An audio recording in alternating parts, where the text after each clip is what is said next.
Hi, my name is Lisa Diaz. I'm the founder of Turf Advisory and Turf Elevate. I have an unconventional background. I spent 35 years on Wall Street, and I bought my first stock when I was 14 years old.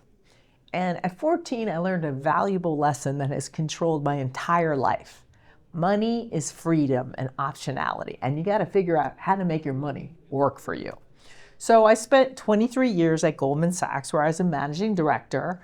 And my mentor, who's a guy whose name is Rob Kaplan, he's back as vice chairman of Goldman Sachs. He's like, when I was in my early 50s, he's like, Lisa, they're going to kill you. I'm like, oh, Rob, really?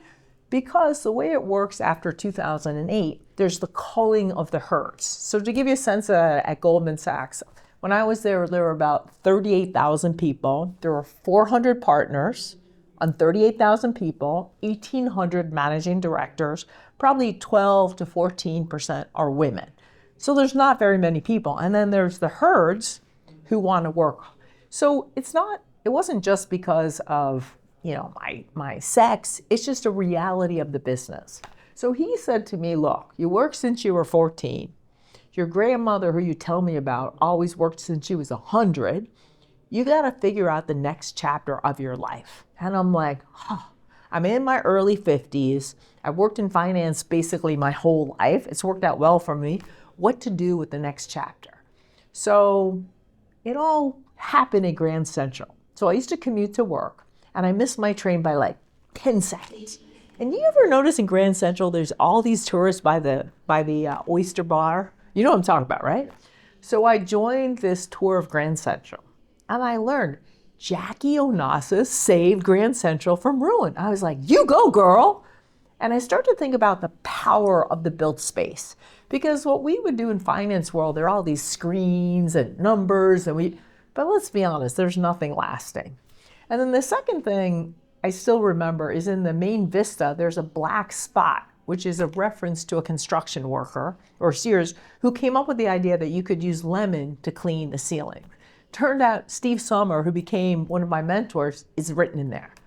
So I think, next 30 years, this could be an interesting option. So I put on my Goldman Sachs hat, and what we do to look at investments, you need to have something that has at least a 5% of GDP, total addressable market, or TAM. Construction, 6%, check my box.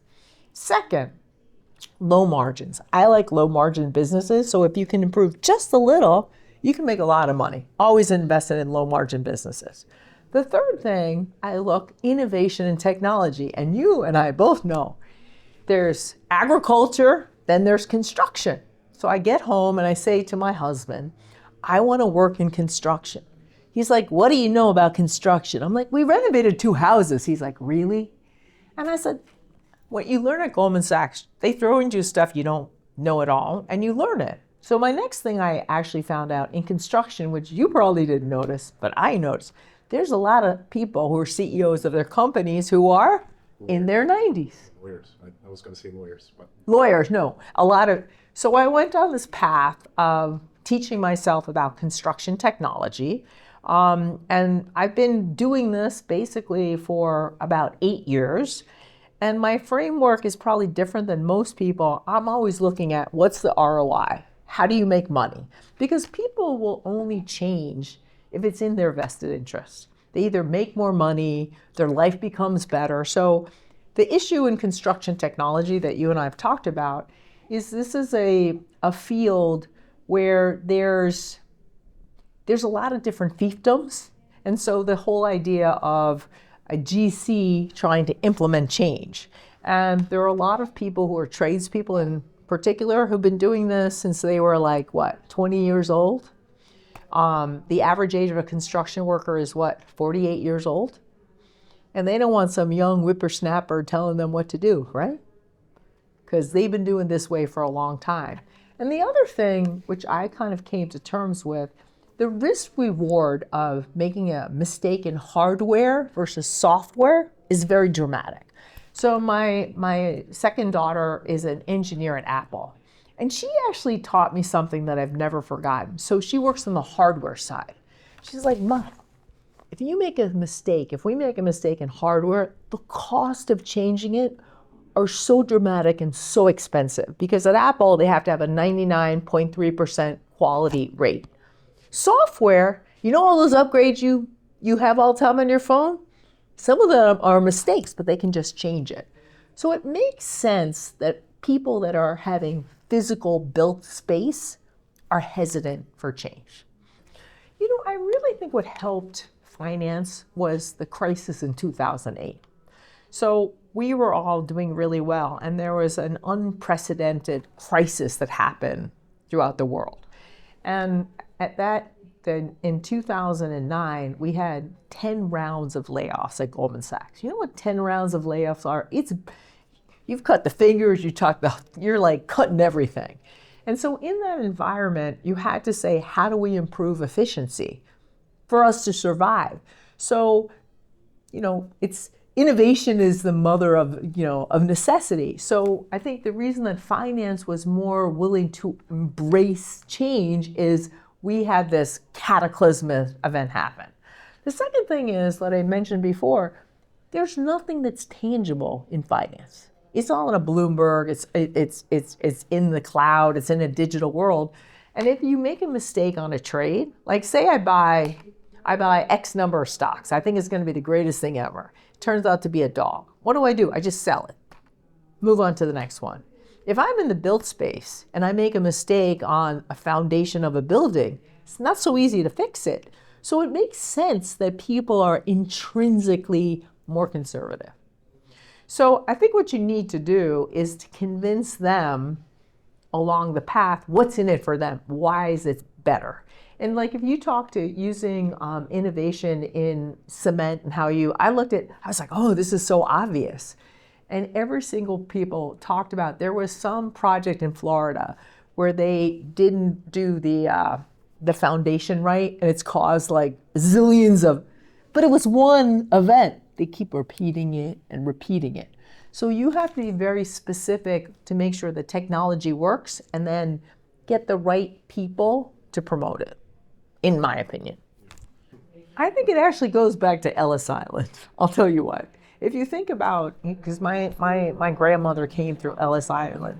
So what happened when immigrants came to these countries? They had different expertise from the old country. And one of them is Manafort. Do you know Manafort Construction? And I don't know if you know their story. It's a great story. So the great-great-great-grandfather came in, and he was a mason. And he didn't speak English, so he said, Manaforte, strong hands, and that became the family legacy.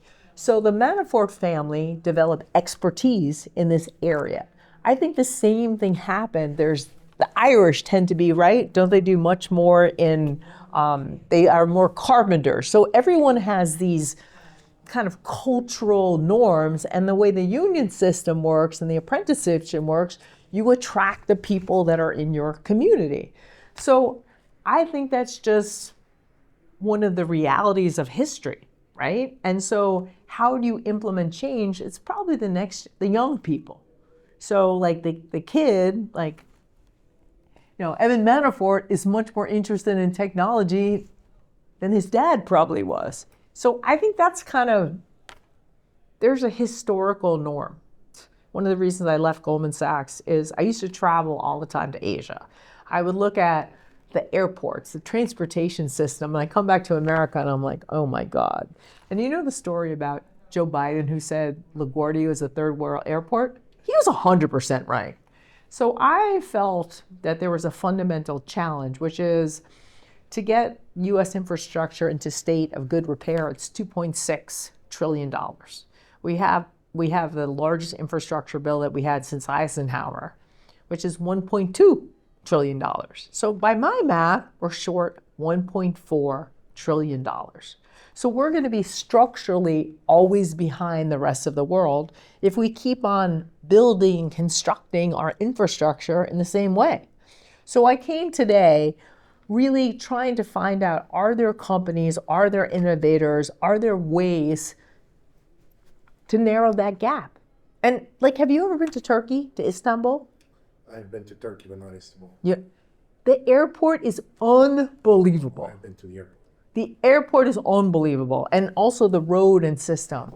And I'm very excited about our airports here. I kind of wonder, will it be as cool as Istanbul?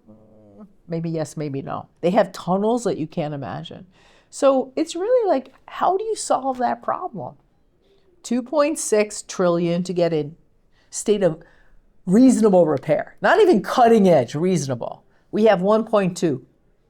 So the math needs to be done differently. One of the things that stood out to me is if you work for Skanska, I think there is the value of three. In any business, there are going to be three leaders.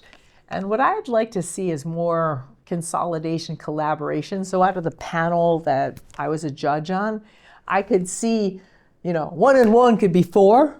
And I think it's really a challenge with an entrepreneur because you want to, it's your child, you grow it, you want to own it. I would say they should think about more mergers, collaboration, because, 1 and 1 is going to be 6. And at Skanska, you're not going to have like an ERP system for the back office, another one for the field. And it's just like too many counterparties, right? So I would like to see more appreciation of the power of collaboration between the entrepreneurs. Because this is an industry about people. It's about relationship. It's about trust. And as much as technology is we don't ever talk to them, when push comes to shove, you want to look at someone's eyes. You want someone who's trusted. And if someone says to you, like if you said to me, look at this company, this is a great entrepreneur, I would 100% look. So this is an opportunity to find different innovations, but it also gives you a chance to network and build friendships in the industry. And friendships are what really, you talked about change. The way it would happen is also for your job at Skanska, you have to find people internally that trust you. They don't trust head of innovation, they trust you. So this is a great opportunity to find other trusted advisors and like-minded people within the innovation space. And you guys have done a great job. Like, kudos to you. $2.6 trillion to get our infrastructure in state of reasonable repair. I'm competitive. I believe in my country. I don't want to be the B, C, or D team. And I think infrastructure is fundamental to economic vibrancies of a society.